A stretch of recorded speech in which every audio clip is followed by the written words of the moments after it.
वगण में breaking news पहुंचाईंदासीं। वगण जे अस्पताल में दवाउनि जी खोट, एम्बुलेंस न हुअण सबबि वगण मेन चौक ते DHO कंबर ख़िलाफ़ समाजी अॻवाननि शहरनि तरफ़ां एहतजाजी मुज़ाहिरो।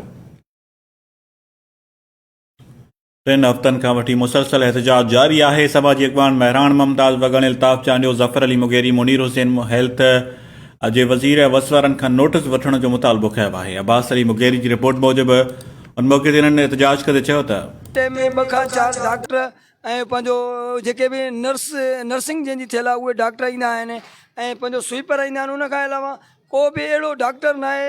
जेके मुख़्तलिफ़ शोबनि जा 12 खां 14 डॉक्टर आहिनि उहे गाइबु आहिनि, मेडिसन गाइबु आहे। माना चवण जो मक़सदु त ग़रीब ऐं मिसकिन माण्हू वॾो तबाह ऐं परेशान आहे।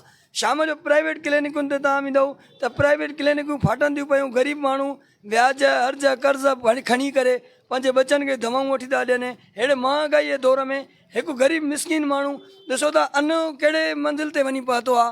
अन्न जो रेट ई न आहे। ग़रीब मिसकिन माण्हू इन आसिरे ते कर्ज़ खणी पंहिंजी जेको आहे गुज़र सफ़र बि कंदा आहिनि ऐं सिहत जी बहितरी जे लाइ बि कुझु कोशिशूं वठंदा आहिनि।